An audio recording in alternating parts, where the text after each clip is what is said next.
Well, let's take a look at this. The new Ihu COVID-19 variant. What you need to know according to the experts. We're still dealing with Omicron, Delta, and now they're already talking about this variant right here.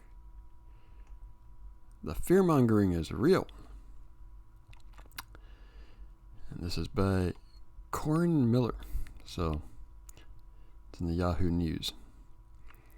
While most of the world is focused on Omicron symptoms, and that variant's its rapid spread, there's another new COVID-19 variant that's getting attention.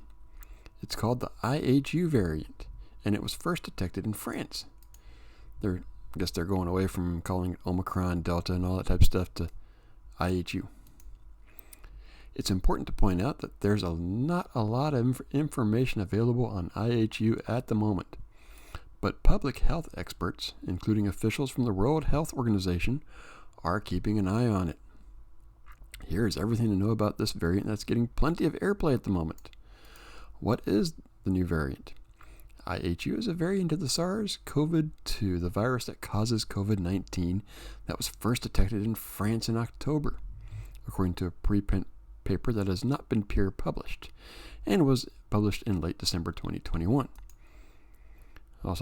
Also known as B.1.640.2.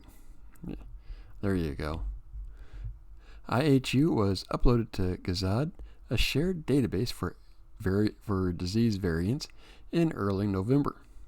Since then, only 20 samples have been sequenced, and only one in early December, according to the New York Times. But remember who is keeping a very close eye on it. Right there, they're keeping an eye on it. 20 samples have been sequenced.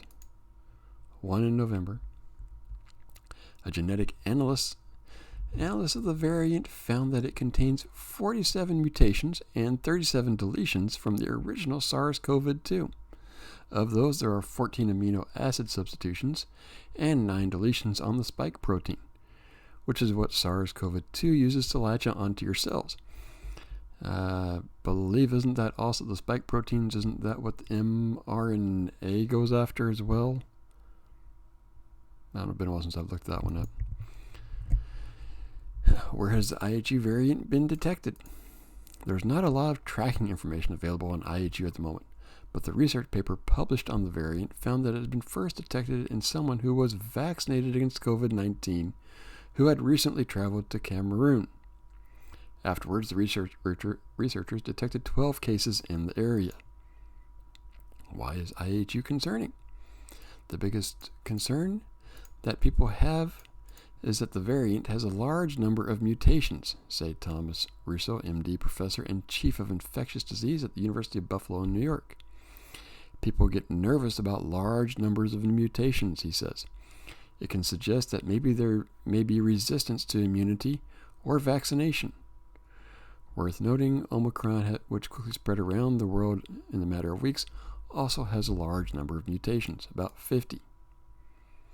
So this one has 47, Omicron had 50. There are also some concerns that the mutations may change biological properties in terms of allowing it to be more transmissible than other variants. Dr. Russo said, but not everyone is worried about Ihu.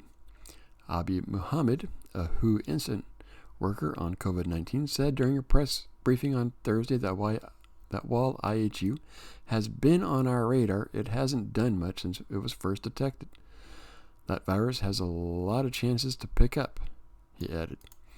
The researchers behind the original paper on Ihu even said that it's too early to speculate on what this variant might do based on the 12 cases they studied.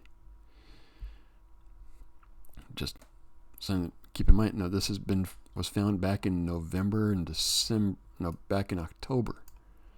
Seems like Omicron came out November and suddenly, bam. Is Ihu more contagious than Omicron? It doesn't appear that way. Ihu predates Omicron and has not widely spread, points out infectious disease expert Amish Adelig, some Amish, a senior scholar at Johns Hopkins Center for Health Security. By comparison, the Omicron variant, which was first detected November 9th, after the Ihu variant, reported to the WHO on November 24th and a named variant of concern by the WHO on November 26th, before spreading around the world. Now, Omicron variant is responsible for more than 95% of COVID cases in the U.S. That's according to the CDC, and is driving record number of cases around the world. Right now, any variant has to be able to outperform Omicron. Ihu seems to be suppressed given how few cases have been reported. Kind of like this little part here. Dr. Adelajaj, I don't know. Most names I can't pronounce very well. But he stresses that it's normal for viruses to mutate, and that more will follow. Most variants will not pose any major threat, he points out. Dr. Russo agrees that it's too soon for the general public to worry about Ihu.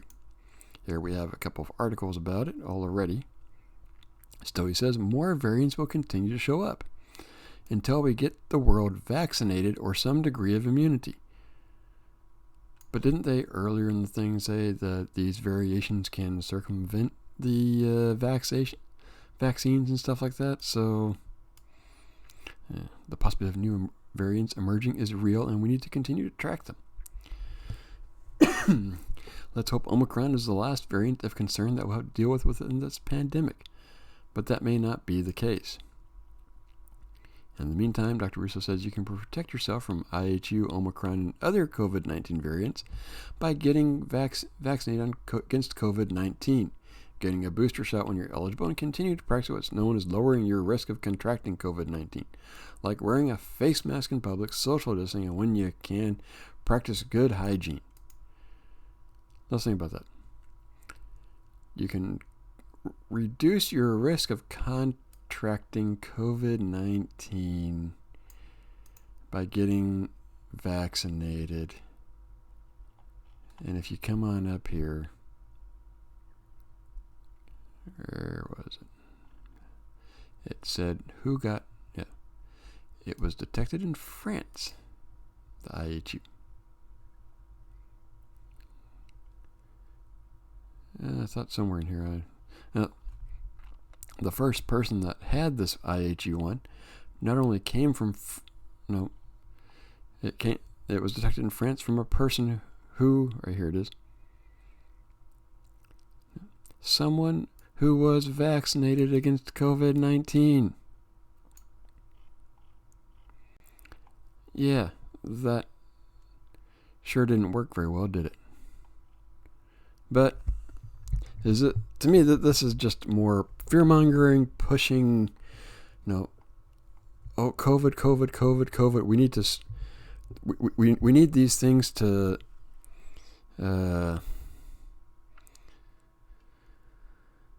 keep our control on people, and all the fear-mongering and all that other stuff, the passports and the mandates and all that, just excuses to keep that going. When, I don't know, is it really worth it anymore? Now, let me know what you think. More fear-mongering or not? Let me know. Like, subscribe, leave a comment, and I'll see you next video.